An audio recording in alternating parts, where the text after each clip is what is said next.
വീണ്ടും യുദ്ധക്കൊതിയുമായി ട്രംപിന്റെ രാക്ഷസ കപ്പലുകൾ സഞ്ചരിച്ചു തുടങ്ങി. ഉന്മൂലന ഭീഷണി മുഴക്കി ഇറാനും യുഎസും തമ്മിൽ രൂക്ഷമായ വാക്പോര് തുടരവെ പസഫിക് സമുദ്ര മേഖലയിലുള്ള അമേരിക്കൻ യുദ്ധക്കപ്പലുകൾ പശ്ചിമേഷ്യയിലേക്ക് നീങ്ങി തുടങ്ങിയെന്നാണ് റിപ്പോർട്ടുകൾ.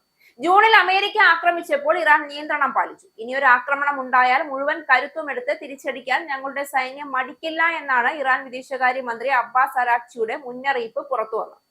മധ്യപൂർവ്വ ദേശത്തേക്ക് അമേരിക്കൻ യുദ്ധക്കപ്പലുകൾ നീക്കിയെന്ന വാർത്ത ലോകം വീണ്ടും ഒരു യുദ്ധഭീതിയുടെ ഗർത്തത്തിലേക്ക് തള്ളിയിടുകയാണ്.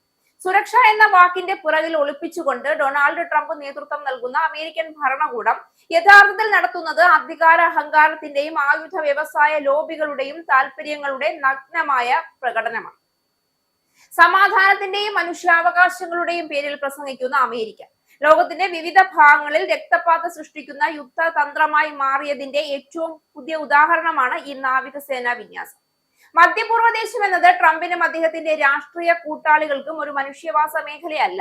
അത് എണ്ണക്കിണറുകളുടെയും ആയുധ പരീക്ഷണങ്ങളുടെയും രാഷ്ട്രീയ ചെസ് ബോർഡിന്റെയും പേരിലാണ് അവർ കാണപ്പെടുന്നത്. ഇറാഖ്, അഫ്ഗാനിസ്ഥാൻ, സിറിയ, ലിബിയ ഈ രാജ്യങ്ങളുടെ ചരിത്രം അമേരിക്കൻ ഇടപെടലുകൾ എത്രമാത്രം നാശം വിതച്ചുവെന്ന് ലോകത്തിനു മുന്നിൽ തുറന്നു കാണിച്ച ചരിത്രമുണ്ട്.